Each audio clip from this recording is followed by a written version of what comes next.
हरे कृष्णा। आप सभी का बहुत बहुत स्वागत है आज के अध्याय 11 में। विश्व रूप संदर्शन योग या विराट रूप। बहुत ही सुंदर चैप्टर है, बहुत ही सुंदर अध्याय है। इसमें भगवान अपने विराट रूप के दर्शन देने वाले हैं अर्जुन को। तो वो देखने के लिए हमें मिलेगा, और बहुत कुछ और भी बहुत अच्छा है जो हमें इस अध्याय में जानने के लिए मिलेगा। तो चलिए शुरू करते हैं इस अध्याय को। बहुत ही सुंदर अध्याय है। हरे कृष्णा।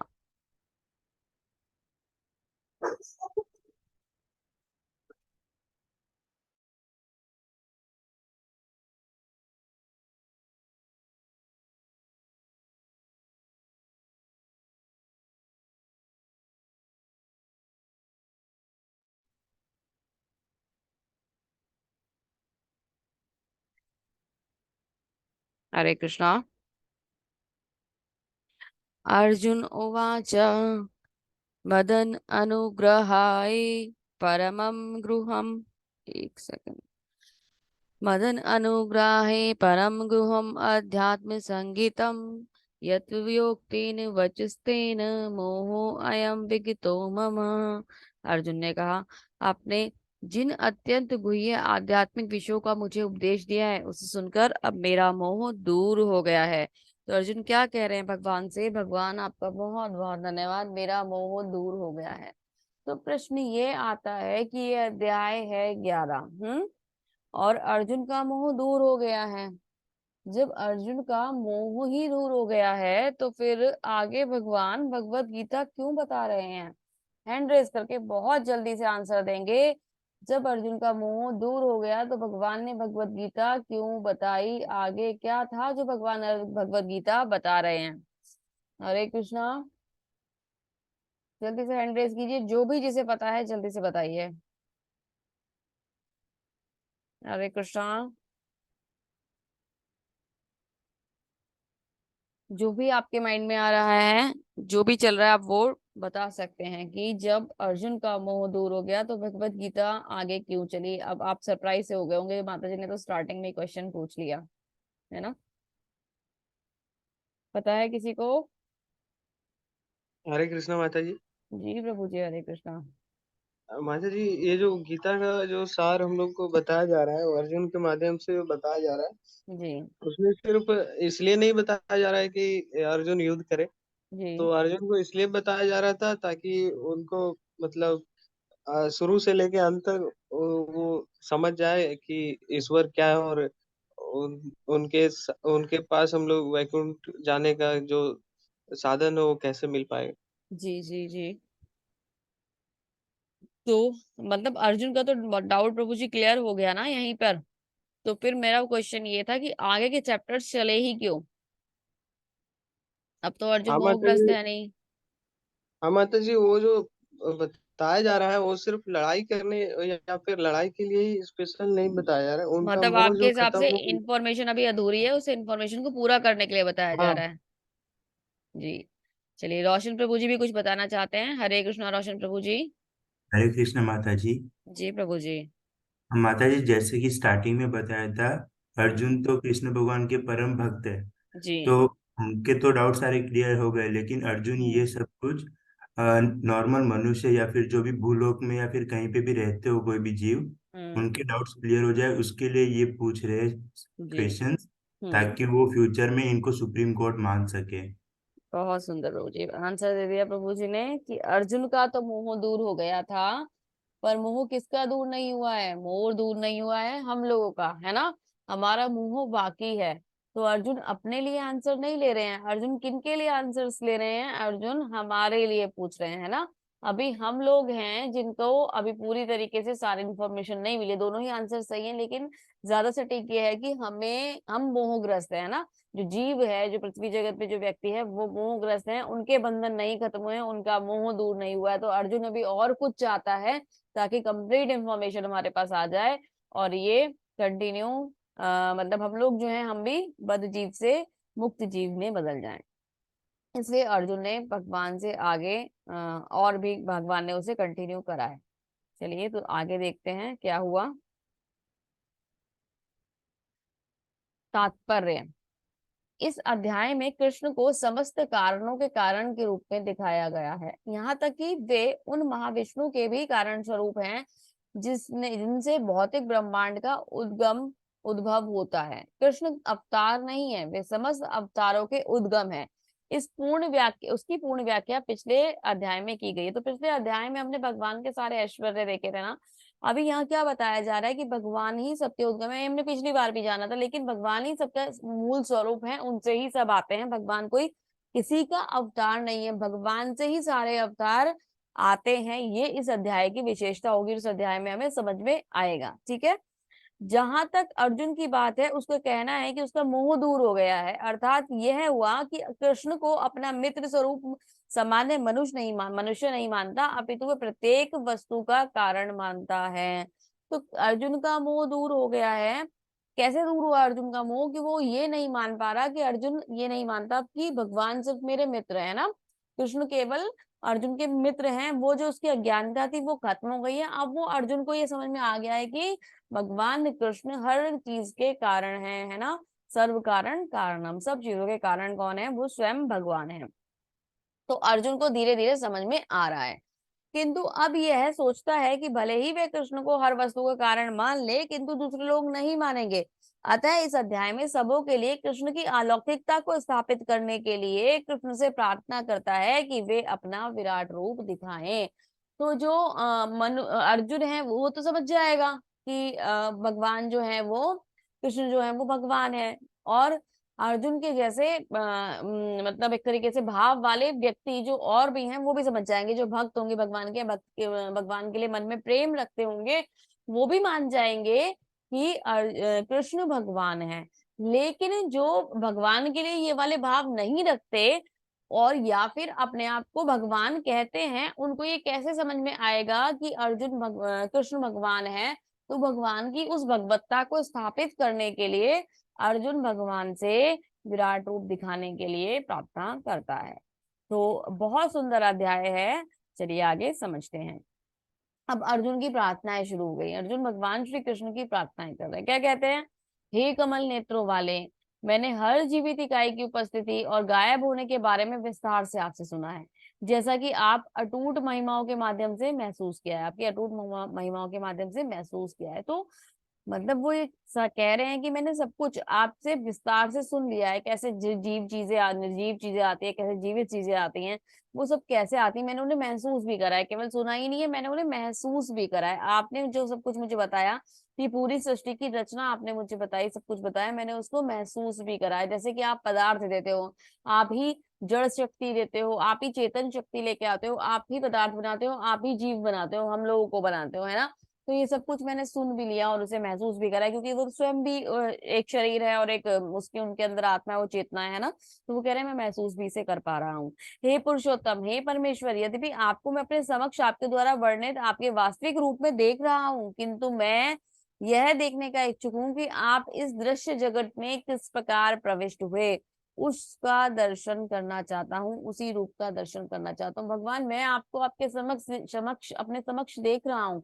कब से देख रहा हूँ? जब से मेरा जन्म हुआ है ना। उसके बाद आप जब से मेरे सामने आए, तब से मैं आपको इस रूप में देखता आ रहा हूँ। मैं धन्य हूँ। लेकिन मैं ये जानना चाहता हूँ कि आप इस पृथ्वी पर कैसे आए थे, वो कौन सा रूप था जिस रूप में आप इस पृथ्वी पर आए थे, तो वो प्लीज मुझे बता दीजिए। हे प्रभु, हे योगेश्वर, यदि आप सोचते हैं कि आपका विश्व रूप देखने में मैं समर्थ हो सकता हूँ, तो कृपा करके मुझे अपना विश्व रूप दिखाइए, असीम विश्व रूप दिखाइए। तो भगवान को ऑर्डर नहीं कर रहे हैं, क्या कह रहे हैं?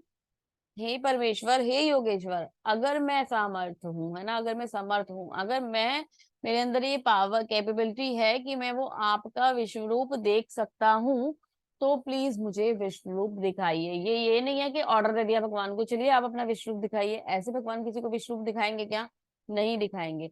वो रिक्वेस्ट कर रहे हैं कि प्लीज मुझे विश्व रूप दिखाइए, इफ आई एम केपेबल, तो मुझे आप अपना विश्व रूप दिखा दीजिए। तो इतनी सारी प्रार्थनाएं सुन के भगवान अब उसको रिप्लाई करना शुरू करते हैं। भगवान ने कहा, अर्जुन, हे पार्थ, तुम मेरे ऐश्वर्य को सैकड़ों हजारों प्रकार के दैवीय तथा विविध रंगों वाले रूप में देखो। तो भगवान ने बताना शुरू करा कि जो मेरा विश्व रूप है वो बहुत प्रकार के रंगों से सुसज्जित है, सब कुछ उसके अंदर दिखाई देने वाला है। हे भारत, लो तुम आदित्य, वसु, रुद्र, अश्विनी कुमार, अन्य देवी देवता विभिन्न रूपों को यहाँ देखो। तो भगवान के रूप के अंदर आदित्य हैं, वसु हैं, रुद्र हैं, अश्विनी कुमार हैं और सभी देवी देवता भी उनके उस विराट रूप के अंदर समाहित है। तुम ऐसे अनेक आश्चर्यमय रूप को देखो जिन्हें पहले कभी ना देखा, और तुम वो भी देख लोगे जो तुमने कभी सोचे भी नहीं होंगे, देखे भी नहीं होंगे, तुम्हें पता भी नहीं होगा ये है कौन। वो सब कुछ भी तुम्हें मेरे इस रूप में दिखाई देने वाला है। हे अर्जुन, तुम जो भी देखना चाहते हो उसे तत्क्षण मेरे इस शरीर में देखो। तुम इस समय तथा भविष्य में जो भी देखना चाहते हो उसे यह विश्व रूप दिखाने वाला है। ये एक स्थान पर सब कुछ चर अचर सब कुछ है ना, सब कुछ दिखाने वाला है। मेरे इस शरीर में आज भी दिखाई देगा और कल भी दिखाई देगा, भगवान ये कह रहे हैं ना। वर्तमान भी दिखाई देगा और भविष्य भी दिखाई देगा, सब कुछ मेरे इस शरीर में आप देख सकते हो। किंतु तुम मुझे मेरी अपनी आंखों से नहीं देख सकते, मैं तुम्हें दिव्य आंखें दे रहा हूँ। अब मेरे योग ऐश्वर्य को देखो। तो ये जो दिव्य आंखें अर्जुन को मिल रही हैं, उन दिव्य आंखों से भगवान का विश्व रूप देखा जा सकता है। तो भगवान अर्जुन को दिव्य आंखें प्रदान कर रहे हैं और अर्जुन को विश्व रूप देने के लिए एक तरीके से, जैसे हम जब भी कभी मूवी देखने जाते थे ना, पहले कभी आप लोग जाते होंगे, तो वहां पे 3D ग्लासेस और वो जो अलग तरीके से गॉगल्स होते थे वो मिलते थे, वो अलग से मूवीज देखने के लिए। तो उसी तरीके से इसको क्या मिल रहा है, इसको भी दिव्य नेत्र मिल रहे हैं, जिन्हें देखकर ही, हरे कृष्णा, जिन्हें देखकर ही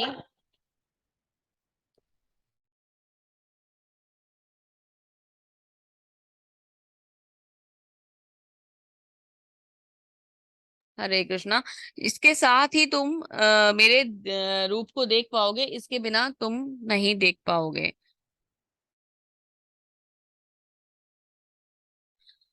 तो ये कह के भगवान आगे बढ़ते हैं।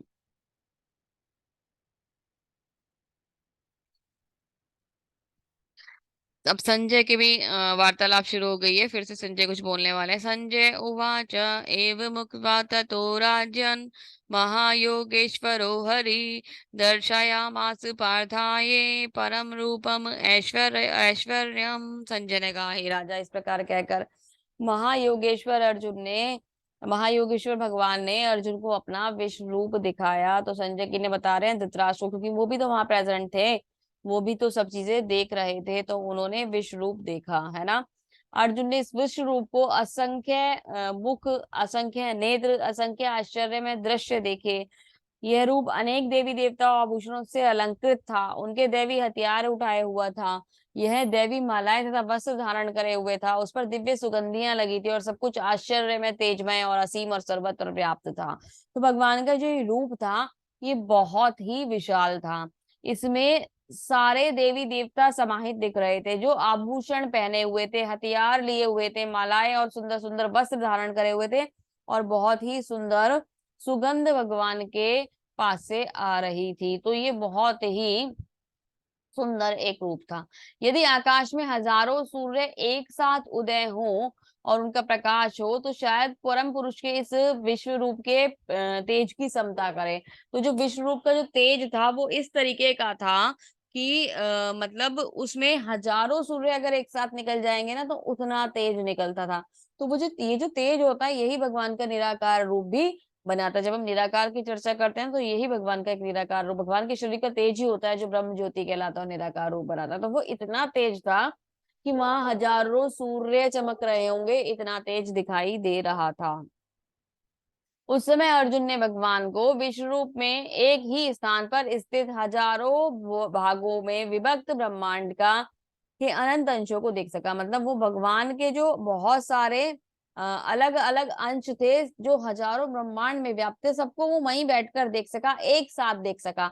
तो उसने क्या क्या देखा, भगवान के अंदर सब कुछ समाहित है, उसने ये देखा सारे देवी देवता, वसु, यक्ष, गंधर्व सब कुछ वहीं पे दिखाई दे रहे हैं। ठीक है, भगवान अलग अलग स्थानों पे जो भी सब कुछ है वो सब उसे वहीं दिखाई दे रहा है। उसे भूत दिखाई दे रहा है, वर्तमान दिखाई दे रहा है और भविष्य दिखाई दे रहा है। सब कुछ अर्जुन को वहीं दिखाई दे रहा था, भगवान के उस विश्व रूप के अंदर।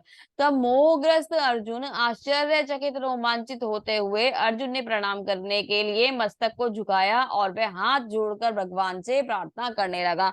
तो जो भगवान का रूप था ना, ये रूप जो था ये सौम्यता से भरा हुआ भी था और साथ साथ विकराल भी था।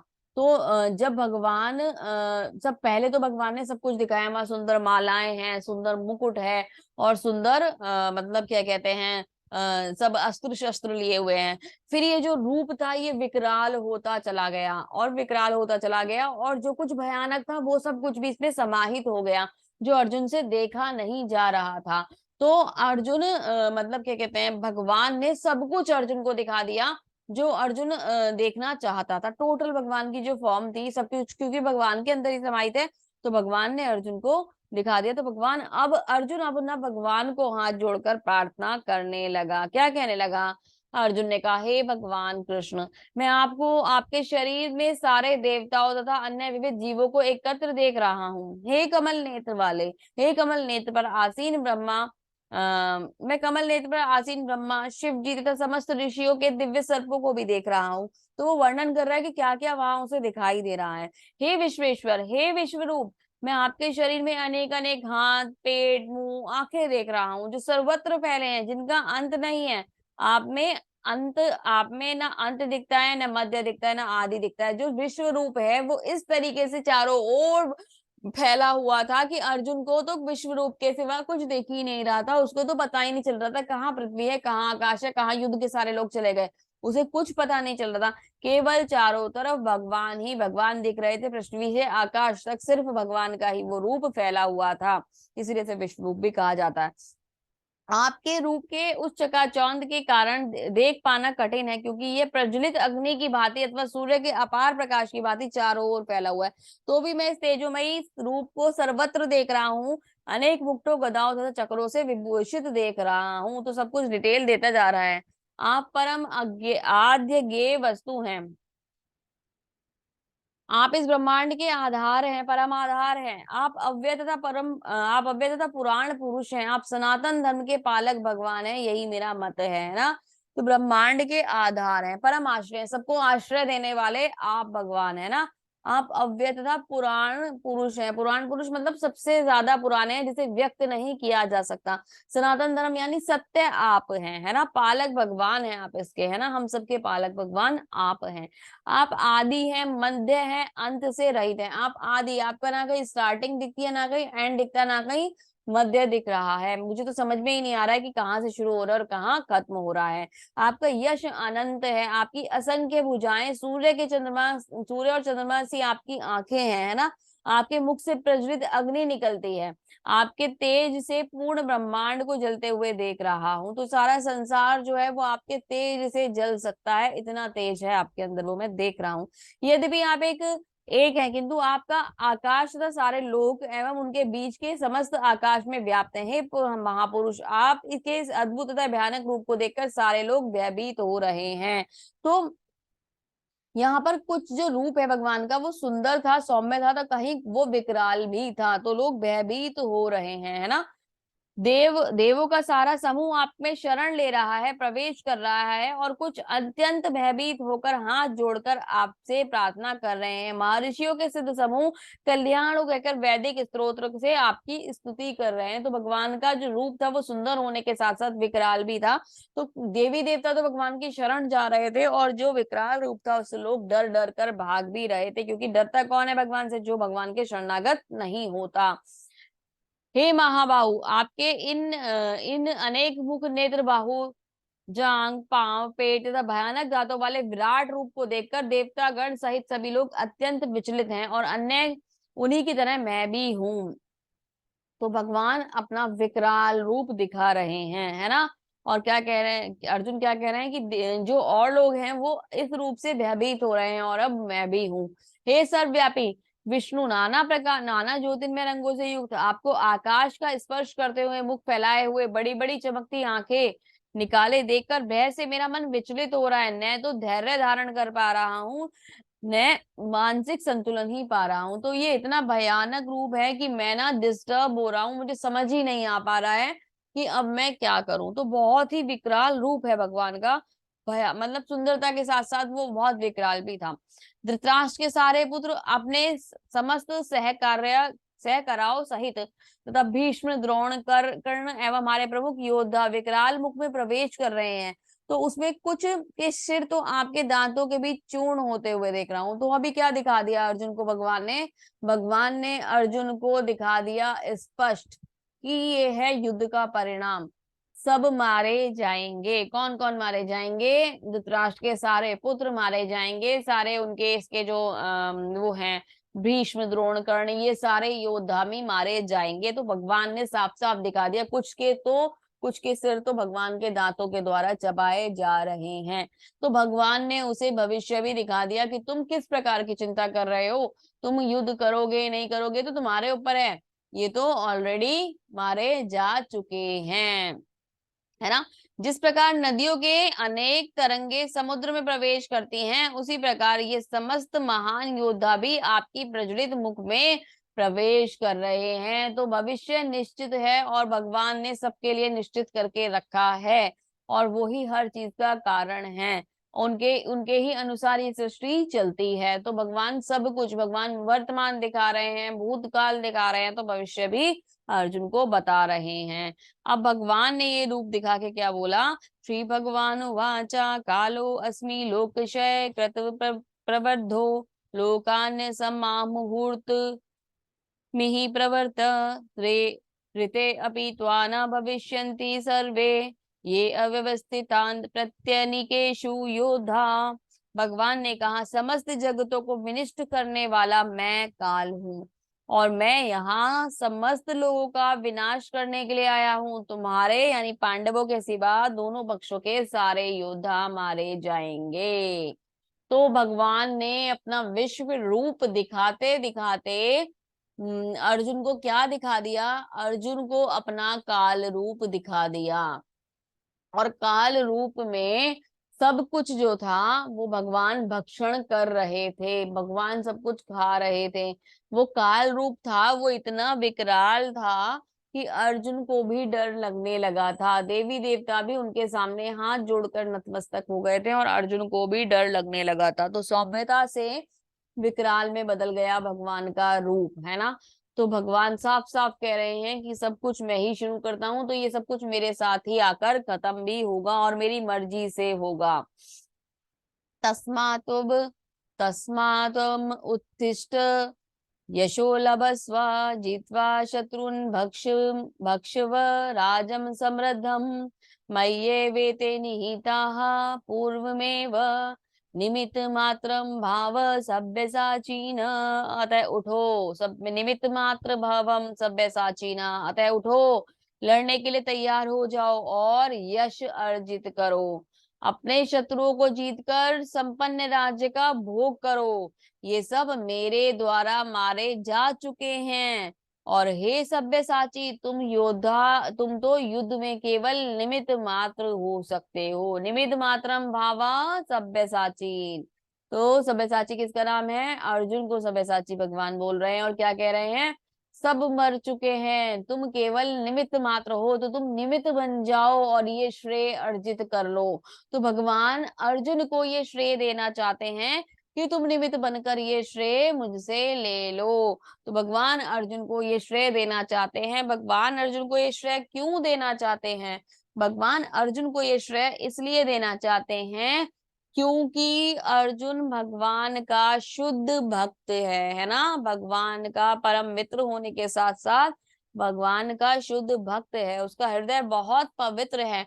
और भगवान अपने भक्तों का यश चाहते हैं, भगवान अपने भक्तों का नाम चाहते हैं, इसलिए भगवान अर्जुन को निमित्त बनाना चाहते हैं। कहते हैं कि ये काम तो मैंने कर दिया है, तुम केवल आओ और क्रेडिट लेकर चले जाओ, क्योंकि करना तो होगा ही, इसमें कोई डाउट ही नहीं है। जो मैं निश्चित कर चुका हूं वो तो बदला ही नहीं जा सकता। तो तुम्हें आना होगा और तुम्हें आगे बढ़ना होगा, इस कार्य को संपूर्ण करना होगा। आगे बताते हैं, द्रोणम च भीष्मम च जयद्रथश्च कर्ण तथान्यपि योधवीरान् मया हता सत्वं जहि मव्याथिष्ठा युधस्त्व जेतासि रणे सप्तनान। द्रोण, भीष्म, जयद्रथ, कर्ण अन्य महान योद्धा पहले ही मेरे द्वारा मारे जा चुके हैं, अतः उनका वध करो और तनिक भी विचलित ना हो। तुम केवल युद्ध करो, युद्ध में तुम अपने शत्रुओं को परास्त करोगे। तो भगवान बता रहे हैं सब मेरे से मारे जा चुके हैं और तुम देख भी रहे हो। उन्हें भगवान ने अपने दांतों के अंदर चबा लिया। तो वो कह रहे हैं कि ये तो हरे कृष्णा, क्या डिस्टरबेंस है ये।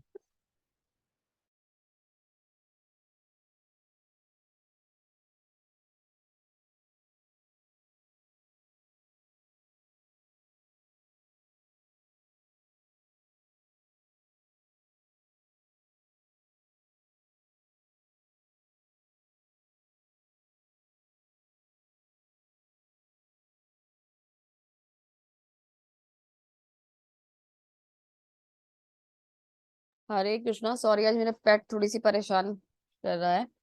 हरे कृष्णा। तो भगवान क्या कह रहे हैं कि ये सब तो मेरे द्वारा मारे जा चुके हैं, सब भगवान के अंदर पहले से ही पहुंच गए हैं। तो अर्जुन को भगवान ही कह रहे हैं कि ये तो मर ही जाएंगे ना, तो तुम क्यों अपना मतलब युद्ध करना है नहीं करना है के टेंशन में तुम क्यों आ रहे हो। तुम तो शत्रुओं को परास्त करोगे ही, तुम्हारी विजय निश्चित ही है। तो भगवान अर्जुन को एक तरीके से उसका फ्यूचर बता रहे हैं और उसका रिजल्ट आगे का दिखा रहे हैं कि होने वाला क्या है। संजय ने धृतराष्ट्र से कहा, हे राजा, भगवान के मुख से इन वचनों को सुनकर कांपते हुए अर्जुन ने हाथ जोड़कर उन्हें बारंबार नमस्कार किया। फिर उनसे भयभीत होकर अवरुद्ध स्वर में कहा, इस प्रकार कहा।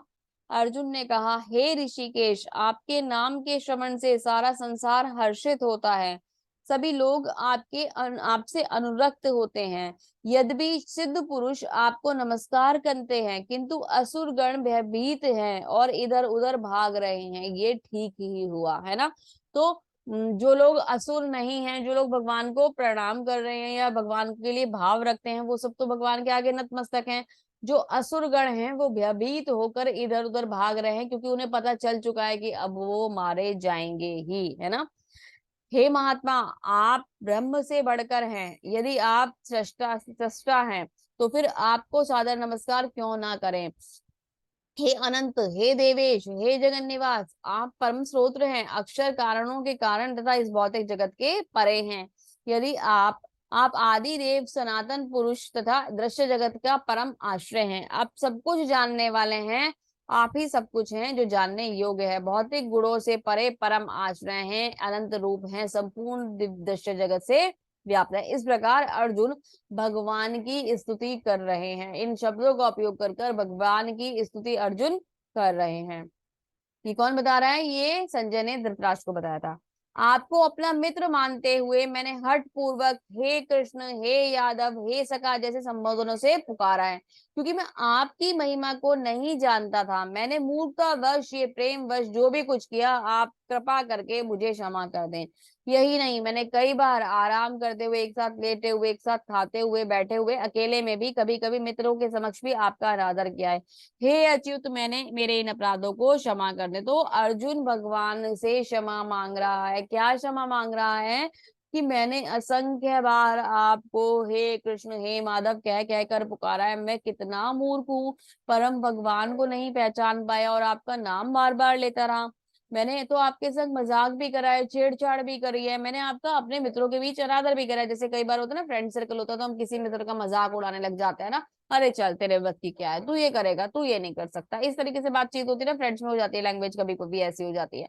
तो ऐसे ही वो मित्र भाव में अर्जुन की लैंग्वेज, खैर ये तो नहीं रही होगी, लेकिन अर्जुन ने भी वो मित्र भाव जो था वो प्रकट करा भगवान के सामने। तो अर्जुन को अब ये विश्व रूप देखने के बाद इतना ज्यादा फील हो रहा है कि मैंने ये करा तो करा क्या, मुझसे मूर्खतावश कैसे ये भूल हो गई, मैं क्यों नहीं पहचान पाया, और भगवान तो स्वयं भगवान है और मैंने कितनी बड़ी गलती कर दी। वो बाद में भगवान को अच्युत कह रहा है। अच्युत का मीनिंग क्या होता है? जो अपने पद से कभी भी नहीं करते। भगवान का पद जो होता है दिव्य होता है। भगवान अर्जुन के सारथी हैं, लेकिन भगवान उस पद से कभी डाउन नहीं हुए हैं। भगवान अर्जुन को मतलब दिशा निर्देश दे रहे हैं, लेकिन भगवान स्वयं भगवान है, उनका लेवल डाउन नहीं होता अगर वो भगवान अर्जुन के सारथी बन जाते हैं। तो ये सब चीजों को सोचकर अर्जुन को बहुत ही ज्यादा अफसोस हो रहा है कि मैंने ये क्या कर दिया, भगवान से क्षमा प्रार्थना कर रहा है। पहले कभी ना देखे गए आपके विराट रूप का दर्शन करके मैं पुलकित हो रहा हूँ, किंतु साथ ही मेरा मन भयभीत हो रहा है। अतः आप मुझ पर कृपा करके हे देवेश, हे जगन निवास, अपना पुरुषोत्तम भगवान स्वरूप रूप पुण्य दिखाइए। तो वो क्या कह रहा है कि मैं भयभीत हो रहा हूँ, मैं डर रहा हूँ। बहुत अच्छा तो है, आश्चर्य भी हो रहा है, लेकिन थोड़ा सा डर भी लग रहा है। आप मुझे कृपा करके अपना देवेश जगन निवास, अपना हे देवेश जगन निवास, अपना पुरुषोत्तम भगवान स्वरूप भी दिखाइए। तो भगवान का दो भुज रूप देखने के लिए वो प्रार्थना करने लग गया। हे विराट रूप, हे सहस्त्रभुज भगवान, मैं आपका मुकुटधारी चतुर्भुज रूप का दर्शन करना चाहता हूँ, जिसमें आप चारों हाथ, चारों शंख, चक्र, गदा तथा पद्म धारण किए हुए हैं। मैं उसी रूप को देखने की इच्छा करता हूँ। तो वो चतुर्भुज रूप भी भगवान का देखना चाहता है। एक कुरुक्षेत्र, तो मेरे इस विश्व रूप के को नहीं दे तुमने, हे कुरुक्षेत्र, तुमसे पूर्व मेरे इस विश्व रूप को किसी ने नहीं देखा, क्योंकि मैं वेद अध्ययन द्वारा, न यज्ञ दान या कठिन तपस्याओं के द्वारा इस रूप में संसार में देखा जा सकता हो। तो जो भगवान का ये विश्व रूप है, ये अर्जुन से पूर्व कभी भी किसी ने नहीं देखा और वो देखा भी नहीं जा सकता, क्योंकि भगवान बता रहे हैं वेद अध्ययन, यज्ञ दान तपस्या के द्वारा इसे देखा नहीं जा सकता। तो मेरे भयानक रूप को देखकर अत्यंत विचलित एवं मोहित हो गए हो। अब मैं इसे समाप्त करता हूँ। हे मेरे भक्त, तुम समस्त चिंताओं से पुनः मुक्त हो जाओ, तुम शांत चित अपना इच्छित रूप देख लो। तो अब तुम जो रूप देखना चाहते हो मैं तुम्हें दर्शन दूंगा। चतुर्भुज रूप में भगवान उसे दर्शन देंगे। संजय ने धृतराष्ट्र से कहा। अर्जुन ने इस प्रकार कहने के बाद भगवान कृष्ण ने अपना असली चतुर्भुज रूप प्रकट किया। अंत में दो भुजाओं वाला रूप प्रदर्शित करके भयभीत अर्जुन को धैर्य बंधाया। तो जो अर्जुन था उसको मतलब बहुत डिफिकल्टी हो रही थी भगवान का वो रूप देखने में। तो अर्जुन को भगवान ने क्या करा, अपना चतुर्भुज रूप दिखाया, क्योंकि अर्जुन डर गया था। अरे बाबा, ये कैसे देखा जाएगा, मुझे तो बड़ी टेंशन हो रही है, मैं तो नहीं संभाल पा रहा हूँ। तो अर्जुन ने रिक्वेस्ट करा कि प्रभु मुझे आप अपना सौम्य रूप दिखाइए। तो भगवान ने पहले चतुर्भुज रूप दिखाया, फिर वो दो भुज रूप में आ गए। जब अर्जुन ने कृष्ण को उनके आदि रूप में देखा तो कहा, हे जनार्दन, आपके अति सुंदर मानवीय रूप को देखकर अब मैं स्थिर हो गया हूँ। अब मैं प्राकृत अवस्था प्राप्त कर ली, मतलब जो मैं डर गया था अब मैं बैलेंस हो गया हूँ, अब मुझे टेंशन नहीं हो रही है, मैं आपके इस रूप को देखकर प्रसन्न हूँ। भगवान ने कहा, हे अर्जुन, तुम मेरे जिस रूप को इस समय देख रहे हो उसे देखना अत्यंत दुष्कर है। यहाँ तक कि देवता भी इसे अत्यंत प्रिय रूप को देखने की ताक में रहते हैं। तो भगवान का जो ये रूप है ना, दो भुज रूप है ना, ये जो रूप है भगवान का, ये श्याम सुंदर रूप देवी देवताओं को भी दुर्लभ है। क्यों दुर्लभ है? क्योंकि ये उन्हें देखने को नहीं मिलता। भगवान चतुर्भुज रूप में ही अपने दर्शन वहां देते हैं। ये देखने को किन्हें मिलता है? जो भगवान के परम भक्त होते हैं। भगवान अपने भक्तों का उद्धार करने के लिए जरा धाम पर आते हैं। तो जब भगवान प्रकट होने वाले थे माता देवकी के गर्भ से, तो तब क्या था, भगवान चतुर्भुज रूप में ही आए थे। फिर उन्होंने दो भुज वाला रूप अपना लिया था, एक बालक का रूप लिया था। तो वो देखने के लिए सारे देवी देवता पृथ्वी पर आ गए थे। अब भगवान ने विश्व रूप दिखाया है ना, तो वो विश्व रूप देखने के लिए भी सारे देवी देवता वहां इकट्ठे हो गए थे। ऐसा क्यों हो रहा है? क्योंकि ये रूप जो है भगवान के, ये देवी देवताओं को भी दुर्लभ होते हैं, वो भी नहीं देख पाते। तो विश्व रूप भगवान का अर्जुन से पहले किसी ने नहीं देखा था। और ये जो श्याम सुंदर रूप है, ये रूप भी पृथ्वीलोक पर ही देख पा रहे थे लोग। और वो देख पा रहे थे जो भगवान के लिए भाव अपने मन में रखते हैं, भगवान को भगवान मानते हैं, भगवान के शुद्ध भक्त होते हैं, वो ही देख पाते हैं। हर किसी के लिए ये रूप नहीं होता। और ये रूप जो होता है वो मैंने आपको कल भी बताया था, भगवान हमें तीन प्रकार के चक्षु प्रदान करते हैं, चर्म चक्षु, दिव्य चक्षु और प्रेम चक्षु। तो भगवान, जिसके पास प्रेम चक्षु होंगे वो ही भगवान का दो भुज रूपी श्याम सुंदर रूप देख पाएगा। जिसके पास प्रेम चक्षु नहीं होंगे वो भगवान का ये रूप नहीं देख पाएगा। दिव्य चक्षु क्या है? उस एक पहले की स्टेज है। तो दिव्य चक्षु एक तरीके का डिमोशन था, किसके लिए? अर्जुन के लिए। वो एक स्टेप पीछे आकर भगवान का विश्व रूप देख रहा था, क्योंकि वो भौतिक जगत के संग प्रकट होने वाला था, है ना। तो अर्जुन का एक स्टेप फॉरवर्ड था, अर्जुन एक स्टेप आगे था, है ना, क्योंकि वो तो भगवान को प्रेम चक्षुओं से देख रहा था। तो एक तरीके से उसका डिमोशन हुआ और उसे दिव्य चक्षुओं से वो विराट रूप देखना पड़ा। है ना। जैसे ही दिव्य नेत्र किसके पास भी थे, संजय के पास भी थे, उसने भी वो विराट रूप वहां देखा, और सभी देवताओं ने भी देखा, और असुरों ने भी देखा। और असुर लोग क्या हो रहे थे, भयभीत हो रहे थे। असुर लोग, जैसे युद्ध होता है ना, क्या बोलते हैं, आकाश में या कहीं पे भी देवी देवताओं से युद्ध होता था, तो असुर भी देवी देवताओं को देख पाते थे, क्योंकि उनके पास भी दिव्य चक्षु हैं, तो वो देख पा रहे हैं। लेकिन देवी देवता भगवान को नहीं देख पा रहे हैं, क्योंकि उनके पास तो वो दिव्य चक्षु, मतलब वो तो भगवान का विकराल ही रूप देख सकते हैं, और भयभीत होकर भाग रहे हैं, तो वो भगवान का श्याम सुंदर रूप नहीं देख सकते। तो कोई भी नहीं देख सकता, वो देख सकता है जिसके पास प्रेम के चक्षु होंगे। भगवान का श्याम सुंदर रूप बहुत ज्यादा सुंदर है। भक्तया त्वं अनन्या शक्य अहमेव अहमेवं विदो अर्जुना ज्ञान दृष्टुम चैतत्वेन प्रवेष्टुम च परंतपः। हे अर्जुन, केवल अनन्य भक्ति द्वारा मुझे उस रूप में समझा जा सकता है जिस रूप में तुम्हारे समक्ष में खड़ा हूँ। इस प्रकार मेरे साक्षात दर्शन भी किया जा सकता है। केवल इसी विधि से तुम मेरे ज्ञान के रहस्य को पा सकते हो। तो ये जो भगवान का इतना प्यारा रूप है ना, ये केवल भक्ति के द्वारा ही देखा जा सकता है, इसके सिवा कोई और माध्यम नहीं है। भगवान का इतना सुंदर मनमोहक रूप तभी प्रकट होता है जब हम भगवान से प्रेम करते हैं। भगवान हमारे सामने तभी प्रस्तुत होते हैं जब हम भगवान से प्रेम करते हैं, अन्यथा कोई और माध्यम नहीं है कि ये रूप भगवान का किसी को भी दिखाई दे जाए। और मोस्ट इम्पॉर्टेंट श्लोका, इसे भगवत गीता का सार भी कहा जाता है। मत कर्म कर्म कर्म मत परमो मद भक्त संग वर्जिता निर्वैर सर्वभूतेषु ये स मामेति पांडिता पांडवा। हे अर्जुन, जो व्यक्ति सकाम कर्मों तथा मनोधर्म के कलमश से मुक्त होकर मेरी शुद्ध भक्ति में तत्पर रहता है, जो मेरे लिए ही कर्म करता है, जो मुझे ही जीवन का लक्ष्य मानता है, और जो प्रत्येक जीव को मैत्री भाव से रखता है, वह निश्चित ही मुझे प्राप्त करता है। बहुत इंपॉर्टेंट है ना। मत परमो, हे अर्जुन, जो सकाम कर्मों से, सभी मनोधर्मों से, है ना, फ्री हो जाता है, कलमश नहीं होता उसके मन के अंदर, है ना, वो मेरी शुद्ध भक्ति में आ जाता है, भगवान के लिए सारे कर्म करता है, जीवन का लक्ष्य ही भगवान को बना लेता है, उस सबसे संभाव रखता है, उसके वो निर्वैर है ना, संग वर्जिता, गलत लोगों का संग छोड़ देता है ना, भक्त बन जाता है, और निर्वैर हो जाता है, यानी किसी से घृणा नहीं करता, किसी से के लिए द्वेष नहीं रखता, है ना, सबसे मैत्री भाव रखता है, वो निश्चित ही भगवान को पाता है, निश्चित ही भगवान को प्राप्त कर सकता है। और इसी के साथ ये अध्याय समाप्त होता है, और श्रीला प्रभुपाद जी हमें इस तात्पर्य को समझाएंगे। श्रीला प्रभुपाद जी क्या बताते हैं इस अध्याय के अंत में? सारांश यह है कि कृष्ण अपने क्षण भंगुर विश्व रूप के साथ काल रूप, जो सब कुछ भक्षण करने वाला है, और यहाँ तक कि चतुर्भुज विष्णु रूप को भी दिखलाया। इस तरह कृष्ण इस समस्त स्वरूपों के उद्गम हैं। ऐसा नहीं है कि वे आदि विश्व रूप या विष्णु रूप की अभिव्यक्ति हैं, वे ही समस्त रूपों के उद्गम हैं। भक्त के लिए कृष्ण का कोई अन्य रूप उतना महत्वपूर्ण नहीं है जितना कि मूल द्विभुज श्याम सुंदर रूप है।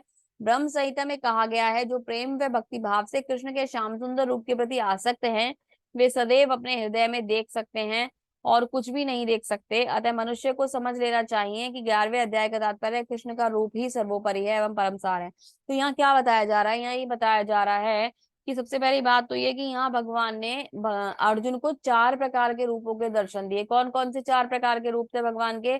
सबसे पहला था विश्व रूप, फिर था काल रूप, फिर था चतुर्भुज रूप, और उसके बाद कौन सा रूप आया?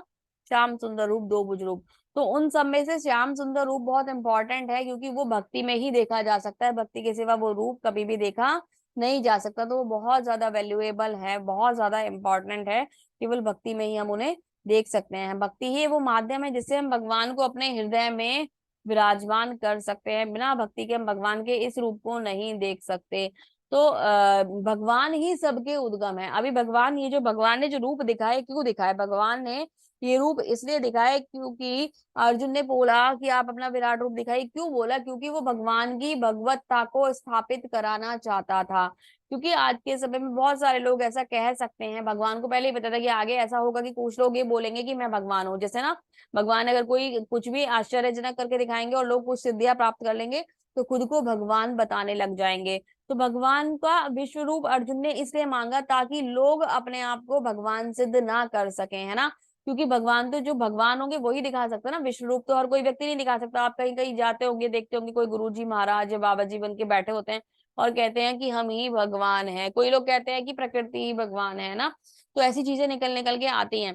तो प्रकृति भगवान की शक्ति का अंश है, वो तो फिर भी समझ में आता है, लेकिन एक मनुष्य कैसे भगवान हो सकता है, वो तो बिल्कुल भी समझ में नहीं आता।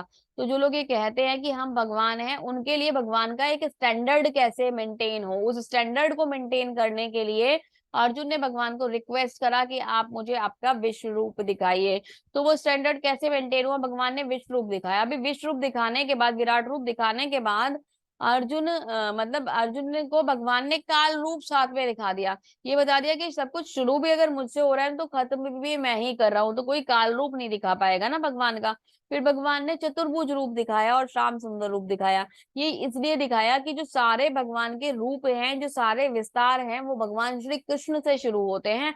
भगवान श्री कृष्ण ही सबका मूल कारण है ना।